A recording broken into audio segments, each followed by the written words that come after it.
નમસ્કાર મિત્રો, મારું નામ કાજલ છે. હું 32 વર્ષની છું. હું ભાવનગરના નાના એવા ગામમાં રહું છું. મેં લગ્ન કર્યા નથી અને તેની વિશે વિચાર્યું પણ નથી. હું મારી વૃદ્ધ મા સાથે રહું છું. મારે એક ભાઈ અને ભાભી છે, પણ તે અલગ રહે છે. મારા પિતાનું ઘણા સમય પહેલાં અકસ્માતમાં અવસાન થયું હતું. ત્યારથી હું મારી માતાની સંભાળ રાખું છું.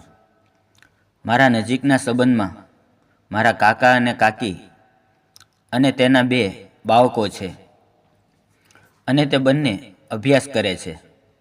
મારા કાકાનો પરિવાર ખૂબ જ ખુશ છે.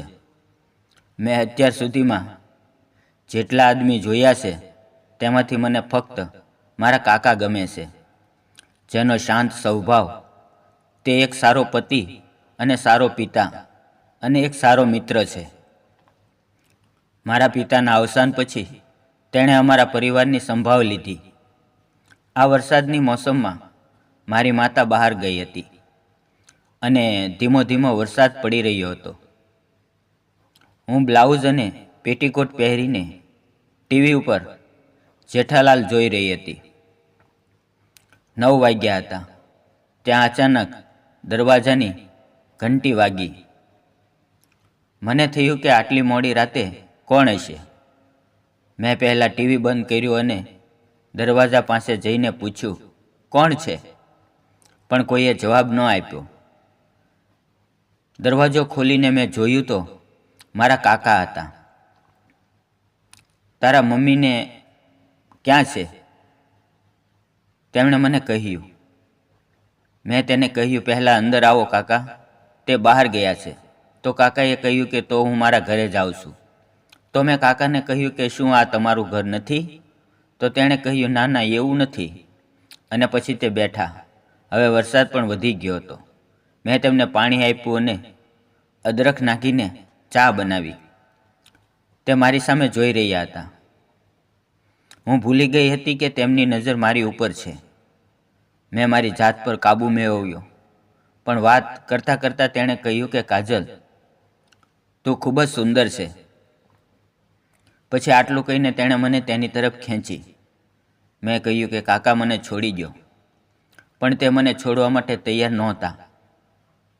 હું વિરોધ કરતી રહી, પણ તેને રોકી શકી નહોતી. હું કાંઈ ન કરી શકી. તેણે મારા મમ પકડી લીધા. 5 મિનિટ સુધી એનાથી અલગ થવા માટે મહેનત કરી અને કરતી રહી. અને જ્યારે તક મળી, ધક્કો માર્યો, પણ આ મારો નિષ્ફળ પ્રયાસ રહ્યો. હવે હું પણ ભૂલી રહી હતી. તેણે તેના ડાબા હાથે મારી દોરી ખેંચી નાખી. મને ખૂબ જ ડર લાગી રહ્યો હતો. પછી આવો બનાવ મારી સાથે પહેલી વાર થઈ રહ્યો હતો. હું ઘણા સમય માટે મારી જાત સાથે લડતી રહી. છેલ્લે મારા પગ ફેલાયા અને હું હારી ગઈ.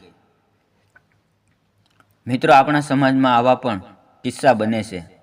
તો આવા લોકો ઉપર નજર રાખવી અને તેની વાતમાં ન આવી જવું, કારણ કે માણસ જેવું ઉપરથી દેખાય છે તેવો હોતો નથી. તો મિત્રો, વાર્તા પસંદ આવી હોય તો વિડીયોને લાઈક અને ચેનલને સબસ્ક્રાઈબ જરૂર કરજો. અને ફરી મળશું નવા વિડીયોમાં. ત્યાં સુધી આવજો. વિડીયો પૂરો જોવા બદલ તમારો ખૂબ ખૂબ આભાર મિત્રો.